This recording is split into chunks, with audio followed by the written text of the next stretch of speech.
Hey guys, Smazzy here, and welcome to what was supposed to be the third and the final video in this little series about the roleplay state on Discovery Freelancer, but as I continued writing down the bullet points for it, I realized this is kind of turning into a video tutorial rather than anything else, and, well, it's gonna be its own thing. But basically, this is my final entry on my thoughts about the current state of the roleplay environment in Discovery Freelancer.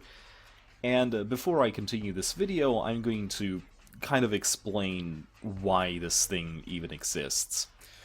So, the devs, as already said, were willing to say that, oh, they're going to be trying to fix the roleplay environment, which my thoughts on that subject you already know. They can only fix things on a game mechanics level, and fixing the roleplay environment is down to an individual basis and is completely dependent on the whole community, not just what the devs want to write. So this video, instead of simply glossing over, oh, how this is bad and this is not portrayed correctly, how these people do these mistakes and everything else, instead, what I'm going to do is offer you legitimate advice on how to deal with Discovery's roleplay environment from what I assume is a very specific standpoint. So, in short, this is kind of the approach that I personally take as a member of Discovery Freelancer, and let's just say that this has helped me remain a part of Discovery Freelancer for a very long time. I haven't grown very tired of the roleplay environment because of these additional steps that I take. Because, as you already remember from my first and the second videos, one of the biggest mistakes we make here at Disco is take what the game gives us in terms of roleplay at face value, while forgetting that the game is only a part of the equation. That this is basically just another tool, it's a platform that we use for the roleplay environment, and not a direct representation. And so, for people who like roleplay in general, or people who are not too familiar with it but want to get into roleplay, they will need to follow these advices in order to make the whole roleplay situation a lot more compelling, because depending on the game itself to do it for you is just not how it works. And sad to say, as we move on Discovery Freelancer, Disco as a game has become less and less informative about those things. It's less and less obvious that you're supposed to be supplementing everything you see in the game with your own layer of imagination. And of course, what was the correct term for it? Ah yes, immersion. So yeah. In other words, this video is going to be devoted to all the people who want to improve their roleplay experience, learn new things about, Disco's environment, or the people who have been losing their attraction to roleplay in general and are just trying to find that spark of inspiration again. So, one of the many reasons why I've stuck around for so long is that I want to focus on the roleplay, when I want to focus on the roleplay side of Disco, because, again, the game is very fun as well.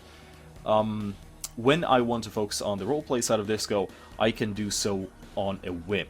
What this means is that I can make the game fun for me in the roleplay terms, regardless of what the quality of roleplay I encounter from the other players. And that is important, because that is something unique to this kind of game, and very unique in terms of how you look at it. This is what I'm going to try to teach you, basically.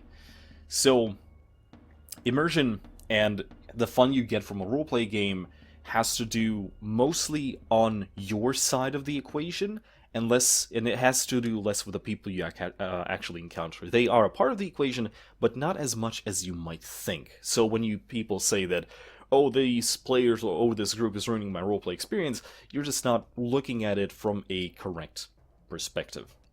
So, with that overlong intro out of the way, I'm going to start off with the first and probably the simplest things to kind of describe, but also the most hardest things to explain. And that is absolute immersion and having to completely detach yourself from the concept of it being an online game. Obviously, this sounds very simple at first, and it sounds very obvious. When you're in-game and you're talking to another character, you need to disassociate yourself from the very fact that there is a person on the other side talking to it, because again, the whole purpose of Disco is to provide the players with a single-player-esque roleplay narrative gameplay where everyone else is playing your NPC encounters, so you don't have to worry about repetition and are not bound to storylines that are pre-written by, you know, devs or something. There's always something new. It's a perpetual single-player-esque roleplay experience. And it only works when you are immersed and taking the game seriously. So that is my first and very obvious suggestion to you. Take the game seriously, immerse yourself as much as you can, and most of all, please try to ignore the fact that there's another player behind the scenes. Because this is what happens. This is exceptionally problematic for new players. And this is actually... No, actually I take that back. This is exceptionally problematic for old people, for veteran players, because of one simple fact. Back in 2008, 2009, Discovery was a very different place in terms of connectivity. So you must understand that Skype wasn't yet a thing, and the only way you could actually provide normal out-of-roleplay communication between players on a, again, out-of-roleplay basis is on the forums, in the non-roleplay sections, or in group chats where the roleplay system is turned off. So, you know, in the purple chat, you know. And this provided a sense of barrier between the players, simply the fact that you don't really interact with these players a lot. And it was very hard to know who the player on the opposite side was. So characters at that time weren't as dedicated, let's say that. And the players behind them were so many. Like, we had a fair amount of players with a fair amount of characters, so you didn't personally know who that person on the other side was. And again, fun little tidbit, this is why we actually have a thing called message dumps, because back in the day that was the only way you could actually communicate with other members of your faction, unless you were willing to, say, like the Rogues or the Junkers Congress, make dedicated forums for their members so they could register and we could, you know, talk about things that are out of roleplay and non-roleplay related.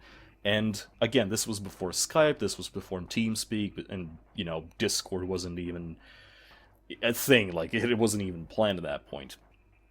And this sort of anonymity provided a very fertile ground for roleplay, because it allowed you to kind of disassociate yourself from the fact that there's another player.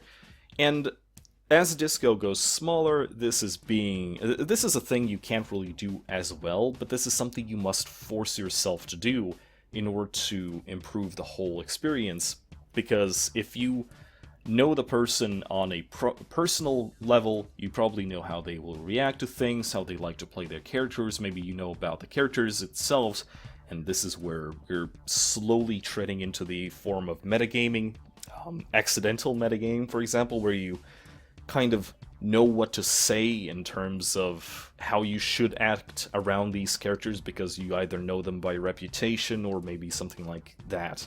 And I highly suggest you just don't fall into that trap.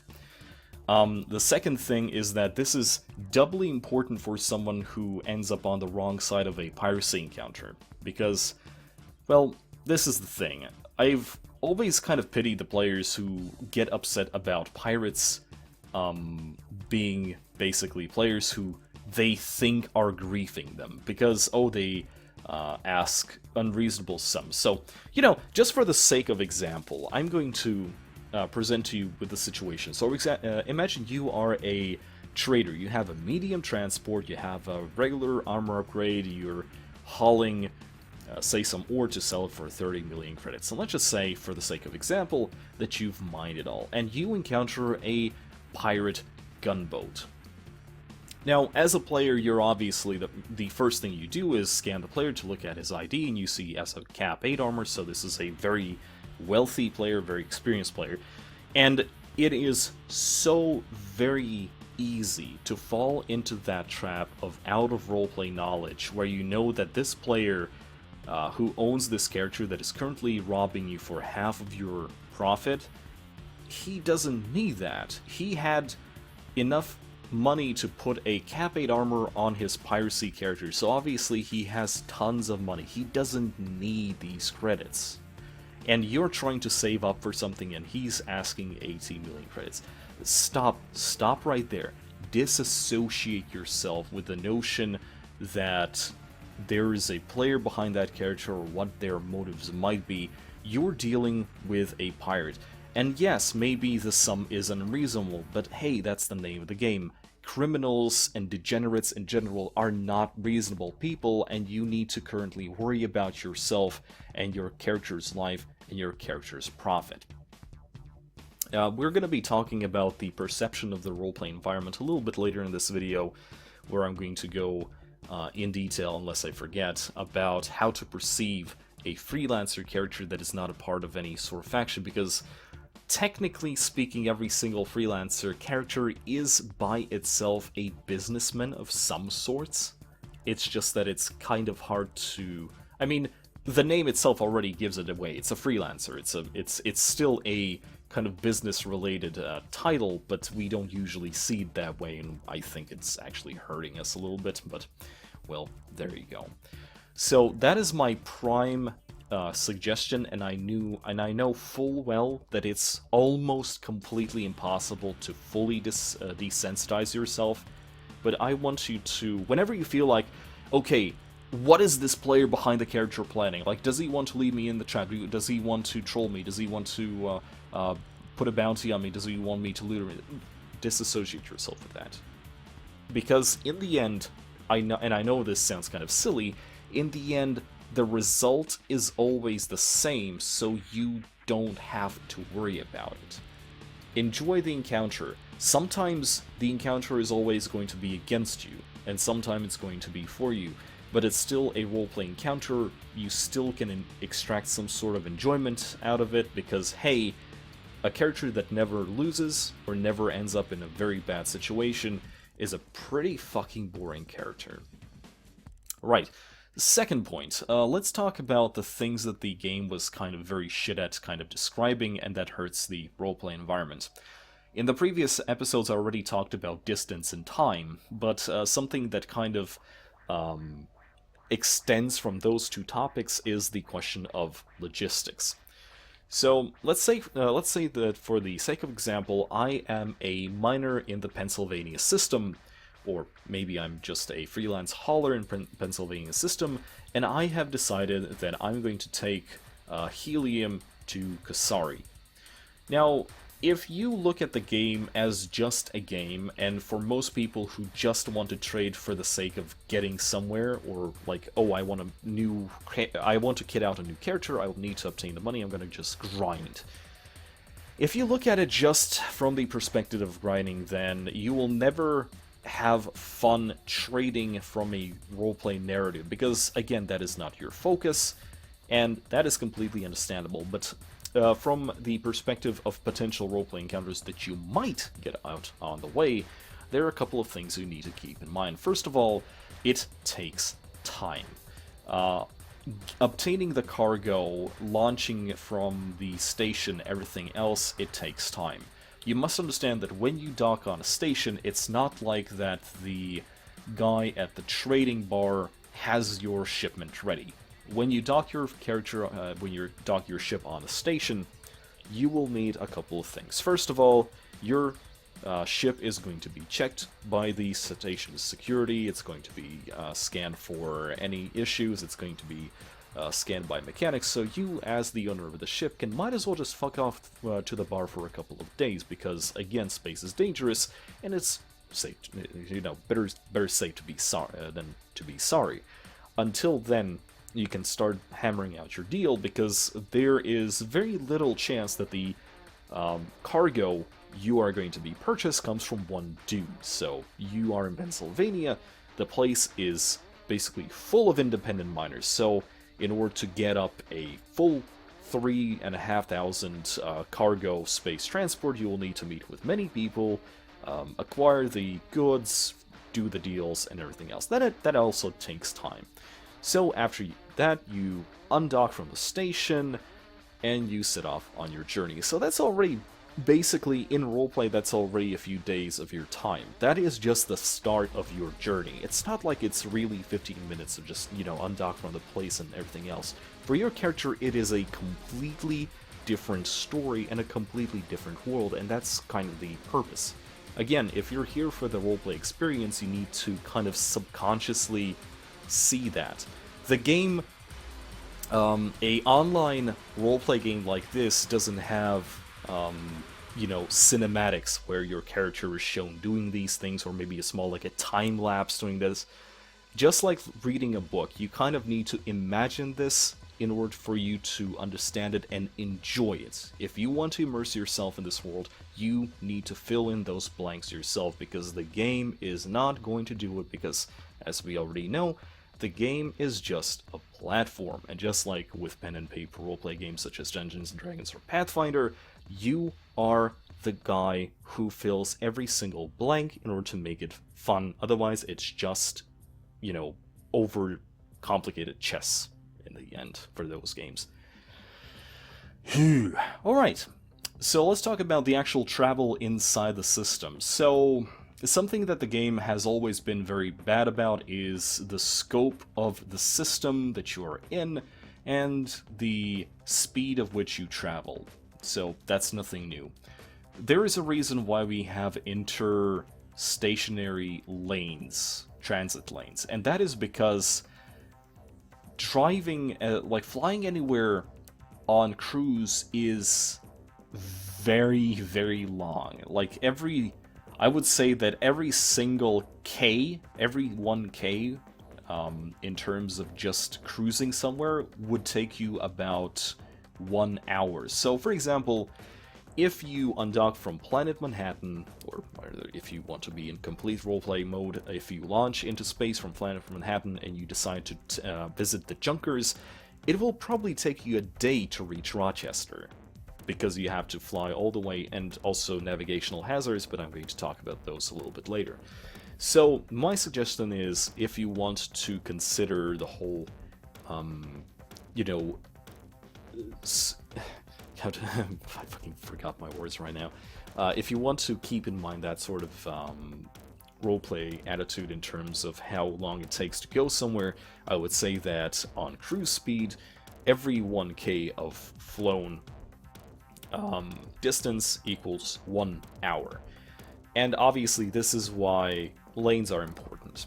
The second thing that I want you to consider is simply the fact that that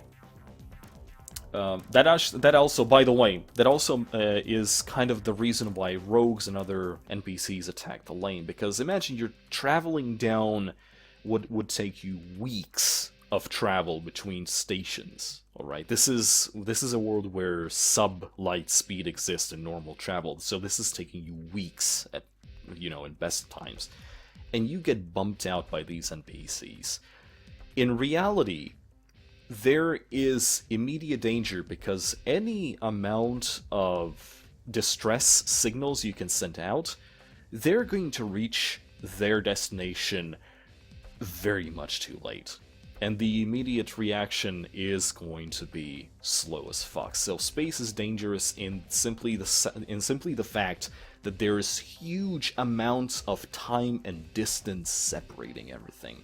That is something that Freelancer has always been problematic with. So when a traitor comes to your Liberty Police character and says that he was attacked in the California system and that there are hostiles there, simply make a mental note that this has happened weeks ago, because by the time that the guy has taken the gate, which by the way adds maybe a day of travel, by the time the guy has gotten from California to New York, it's been basically a week. And that is the amount of, roleplay consequences you kind of need to figure out on your own. So yeah, travel, a big deal. The second, in this case that's going to be the third thing that I'm going to be talking about, is simply the idea of navigational hazards and radiation fields.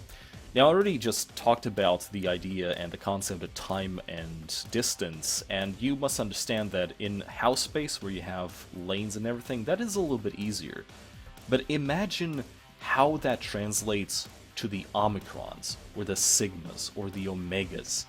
These lands are filled with completely different things, and they are lawless for a reason. It's not about the distance that you travel in game, because hey, you know, it's like 2 or 5 minutes worth of travel for any Rhineland military ID'd pilot, but in practice that just means that there is no infrastructure to actually make these travels reasonable, because again, if we say that 1k is one of cruise speed, is 1 hour of your kind of day, then trying to navigate through the Omegas, through navigational hazards and everything else, is just a huge investment in terms of logistics, where you can spare the people to patrol the routes, you have to fuel your ships, you have to repair your ships, and even more so, the pilots themselves, they can't function 24/7, you have to rotate those pilots. So again, you have to bring a fresh reserve. How do you do that? You bring a battleship, because it also has crew quarters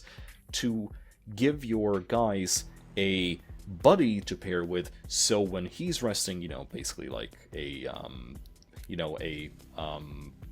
truck driver, where you have people who just kind of swap seats, well, basically the same thing. And even more so, you kind of need to consider the fact that technical problems happen. And in the Omicrons, what happens when you encounter a technical problem? Who are you going to call? The closest free port is very far away, and if by some reason you can't enter cruise speed, well, then you're fucked. The Omicrons aren't dangerous because of the people who inherit it, or the nomads, or the basically that, but the real danger is the lack of logistics and time and distance, and that is your big thing. And that's why, well, when people say that their characters stem from the Omicrons, I instantly have to think, I don't believe you. I don't look at this character and think that he can survive daily constant trips through this mess and having to encounter all these things, and you make it sound so leisurely without really understanding what it actually implies. But yeah, now that we're talking about characters in general, and I see that this video is slowly crawling towards the half-an-hour mark, and that is where I'm going to cut it off, regardless of what kind of topics I'm going to be discussing. Let's talk about ship gear versus wealth. This is a very huge problem with Disco, and it's very subconscious, and I really wish we had a way to simply disable the player rank that you see next to their character and on the player list, but that's only one of the problem. But I want to tell you to consider detaching your character's sense of wealth from the majority of the equipment and the credits you have, because that is okay. So there's two ways you can balance a game in general when it comes to Discovery Freelancer. You have your gameplay mechanics and you have your roleplay mechanics, and depending on the situation, the game can be balanced by one or the second. Credits and wealth generated, shown as credits and gear, is a purely mechanical balance, and it should never be looked into as some sort of roleplay justification for something. For example, you have a ship that is fully decked out, has an armor upgrade, has guns and everything else. That is a normal, proper, military-grade fighter craft. Okay, a bomber is a specialist. It's a specialized craft, so maybe you can say that the pilot is a little bit more trained, unless he's a pilot ace, which obviously everyone wants to be. You have gunboats, you have battleships, you have cruisers, which are, again, completely different. These ships, in terms of battleships and everything else, I would even like to think that they are hundreds upon hundreds of years old. They have gone through many crew. They have been destroyed, patched up, repaired, retrieved, remastered. They have been to the docks multiple times. They have been refitted to kind of progress with the technological advances. But basically, that's what I'm trying to say. Try to assign tiers of, quote, nobility, if you really want to use a kind of RPG-esque approach to this. But a fighter is a fighter, and a battleship is a battleship. Whether or not the person has a Cap 8 or Cap 6 really plays no mind, because, again, that is not it's not something like that. The only difference that I would highly suggest is the presence of a cloak or a jump drive or something else, because, those are specialized items, and they will tell you a lot about the character, because, hey, this is something completely different that you don't find on many characters. But I highly suggest you don't judge a character or even judge your own character. That's the most important part. Never judge your own character by the money they have. This is a huge problem that kind of snaps the whole immersion apart when you realize you're flying around with a character that is a fighter pilot, that has the skills of a fighter pilot, that has been taught how to pilot, how to survive in space, but that is rolling around with enough credits to buy a battleship. Because that is the sort of degradation between the line of roleplay and game mechanics that, again, the game is very poor at, separating, and it's up to you to separate yourself. And I guess one more topic, because I still have a little bit time before I hit 30 minutes, and that is the idea of civilians in space. Now, I talked about this topic a while back, both on the forums and somewhere else, I don't remember where, but basically, the term civilian in terms of Freelancer is very misleading, and here's basically why. You see a lot of civilian, quote, ships that are planet-side. When you dock on a station, if you land on a planet, you will see these cutscenes where there's a lot of these ships. And that is normal. I would say that having spacecraft that are capable of stratospheric flight, like so, that's on the very, very edge of where space starts, right? Capable of fast travel like this around the globe on planet-side is perfectly normal. I would say that it is almost completely impossible for a regular civvy, a regular just blue collar, to get into space on his own private craft. That's impossible in the world of Freelancer. If you need any kind of proof of this, kind of consider what happens when you break the law in Freelancer. If you are found of breaking the law, you are told to stand down and drop the cargo, whatever. But what is the reactionary if you fail to comply? You get killed. The people in space are dangerous enough that if there is any hint that they are a criminal or a nuisance or any kind of danger, they need to be instantly put down, because a person in space has to be a trained, like military trained individual. So this can be a military, like the Liberty Police or the Liberty Navy, for example, that are just dedicated space pilots. Or it can be in terms of personal escort services, such as the ones that Ajira or something else employs. Because, again, I really don't think that these guys have their own dedicated army, so to speak, but they do hire trained personnel that do the whole flying thing. So yeah, okay, we are nearing 29 seconds, fucking 29 minutes, and this is going to be, I guess, a possible part 1.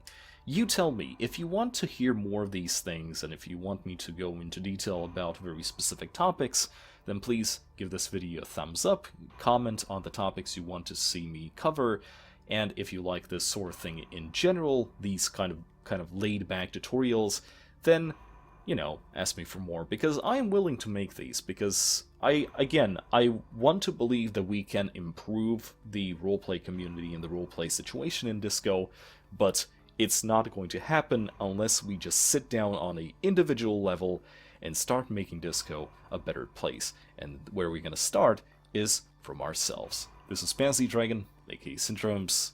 Fly safe.